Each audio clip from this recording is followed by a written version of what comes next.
بسم اللہ الرحمن الرحیم۔ شروع اللہ کا نام لے کر جو بڑا مہربان نہایت رحم والا ہے۔ السلام علیکم ورحمۃ اللہ وبرکاتہ۔ وضو کی فضیلت کے متعلق رسول اللہ صلی اللہ علیہ وسلم کی بہت ساری احادیث وارد ہیں۔ پیارے پیغمبر علیہ الصلاۃ والسلام کی حدیث ہے، مسلم کی حدیث نمبر 538 ہے۔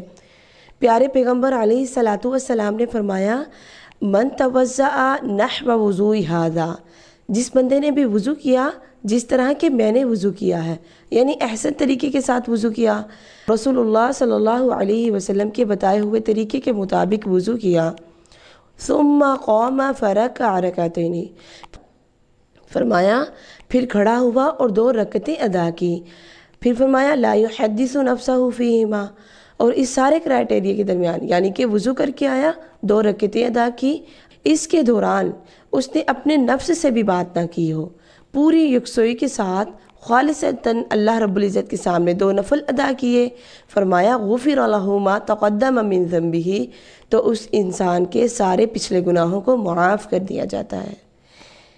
دیکھیے وضو کی بہت زیادہ فضیلت ہے، بہت زیادہ اہمیت ہے۔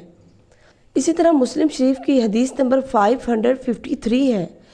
پیارے پیغمبر علیہ الصلاۃ والسلام نے فرمایا، جو بندہ وضو کرے میرے بتائے ہوئے طریقے کے مطابق، یعنی احسن طریقے کے ساتھ وضو کرے، اس کے بعد یہ دعا پڑھ لے۔ وہ دعا کیا ہے؟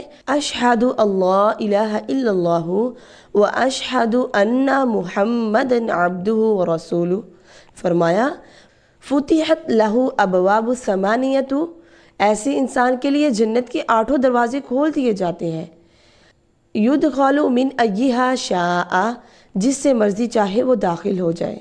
دیکھیے ابھی ہم نے وضو کیا ہی ہے، ہم نے نماز نہیں پڑھی، صرف ہم خالصتاً وضو کر کے آئے ہیں اور یہ دعا پڑھی ہے تو اتنی زیادہ فضیلت بیان فرمائی ہے۔ دیکھیے پانی کی طرف ہمارا آنا جانا تو ہوتا ہے، جیسے میری بہنیں ہیں کچن میں جاتی ہیں، کچن کا کام کرتی ہیں تو پانی تو استعمال کرتی ہیں، تو اگر ہم کچن میں جائیں اور سب سے پہلے وضو کر لیں تو دیکھیے وہ کام جو ہم کرنے لگے ہیں اس میں رحمت بھی ہوگی اللہ کی، برکت بھی ہوگی اللہ رب العزت کی، اور ہمیں ساتھ ساتھ ثواب بھی ملتا رہے گا، وضو کی فضیلت سے ہم محروم بھی نہیں ہوں گی، ٹھیک ہے۔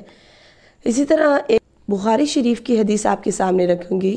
سیدنا ابی ہریرہ رضی اللہ تعالیٰ عنہ بیان کرتے ہیں، سمعت رسول اللہ، میں نے نبی صلی اللہ علیہ وسلم کو فرماتے ہوئے سنا، آپ فرما رہے تھے، ان امتی یدعون یوم القیامت غرا محجلین من آثار الوضوء، یعنی کل قیامت کے دن میری امت کے لوگ وضو کے نشانات کی وجہ سے ان کی پیشانیاں، ان کے ہاتھ اور پاؤں چمک رہے ہوں گے۔